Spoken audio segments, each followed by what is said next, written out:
données, les courbes d'importation, courbes de production, courbes d'exportation, les productions du Robusta. Quand on cherche sur la base mondiale d'informations sur le commerce du café, en fait, on obtient un maximum de courbes. Et qu'est-ce qu'on peut faire de ces courbes-là?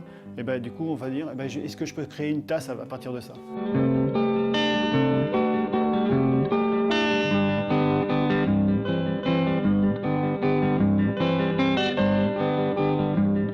On a des courbes, ce qu'on appelle là, les courbes du café. Ça peut faire penser à tout ce qu'on veut, des ondulations, des vapeurs, des senteurs, des arômes.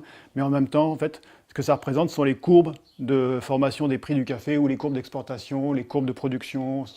En fait, là, on embarque dans la tasse les données du contenant. On va lui donner une seconde lecture et une épaisseur supplémentaire, en fait. Autrefois, on disait la forme suit la fonction. Maintenant, on peut dire que la forme suit l'information. Et mon but, pour l'instant, c'est d'embarquer l'information à l'intérieur de l'objet. Avec toutes les données qu'on recueille actuellement, ce qu'on appelle les big data, etc., qu'est-ce qu'on en fait de ces données-là? Pour moi, c'est de la matière première, et je viens extraire ces données-là pour créer des objets. Et là, mon but pour Cup of Data, pour le Coffee Cup, c'était d'embarquer les données du café à l'intérieur de la tasse.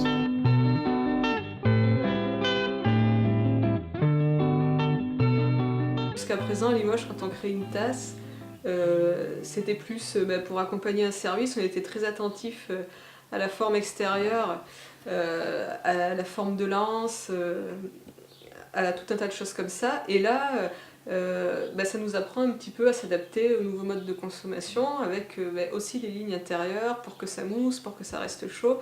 C'est important d'avoir une forme simple, en fait, pour moi. C'est pour ça qu'on a quelque chose de révolution, il y a une anse rapportée, enfin, c'est toutes les techniques qu'on voit traditionnellement dans la production en série de la porcelaine, quoi.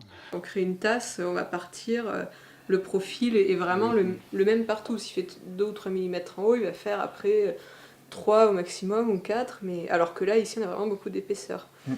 Puis au niveau de la solidité, ça leur fait peut-être moins peur aussi. Une tasse un peu plus épaisse que nos fines tasses qui s'ébrèchent facilement. Nadège est venue avec ses 3 finitions là, au bout de quelques semaines, et puis du coup on a fait notre choix pour le concours. Donc il y avait celle qui était tout en mat, gravure et aspect extérieur, hein. Celle qui est tout émaillée, ça c'est vraiment la version on va dire de base. Et la dernière, donc là on a les courbes qui sont tracées en creux, hein, donc c'est l'information est en creux dans la tasse. Et ces courbes-là, elles sont émaillées, donc elles sont brillantes, et le reste de la tasse est mat. L'intérieur, évidemment, est émaillé pour les questions d'hygiène, etc. Et puis pour le plateau gourmand, en fait, le plateau gourmand, c'est la représentation des pays producteurs de café, en fait, dans le monde. Il y a ce qu'on appelle la Coffee Belt, la ceinture de café. Et la Coffee Belt, c'est une ceinture des pays qui sont autour de l'équateur. Et c'est là où ce sont les régions où le café pousse, qui sont les pays producteurs de café. Bon, là, c'est le négatif du moule, donc il faut l'imaginer dans l'autre sens. Alors, je voulais mettre ça en avant, c'est quelque chose d'assez figuratif une fois qu'on le sait, on arrive à repérer, on peut voyager dans ce plateau gourmand. Et en fait, le café, c'est la deuxième matière première la plus échangée au monde après le pétrole. Ça fait partie des données qu'on récolte, hein, évidemment, quand on fait de la recherche. Et puis, j'ai placé la tasse à un endroit sur le plateau qui est Londres.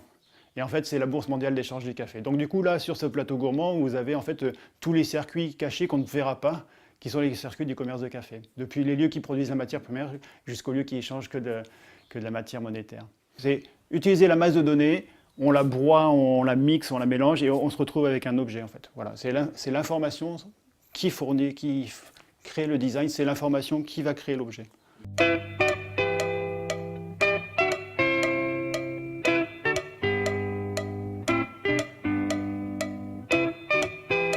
Là, il m'a surpris par la manière dont il a adapté son projet aux contraintes de la porcelaine, justement, parce qu'en fait, il y a eu quasiment rien à redire à part remonter un peu une aile, bomber un peu un bassin, ou lui dire « Ah ben tiens, là, il faudrait creuser un peu plus le pied » ou quelque chose comme ça.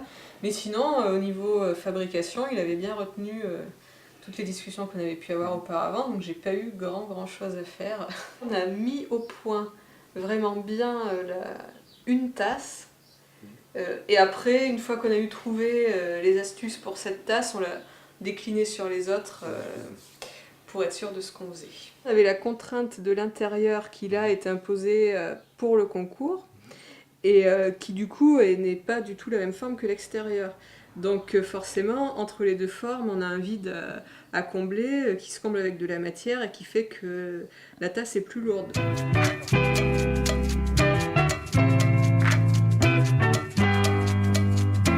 Là, on est dans la représentation de l'invisible, c'est un de mes travaux.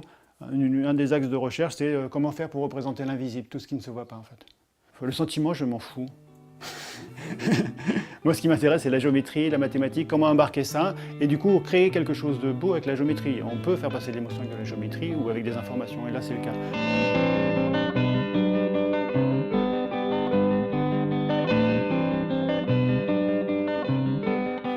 Et voilà. Avec à côté la réduction après la cuisson, la finition.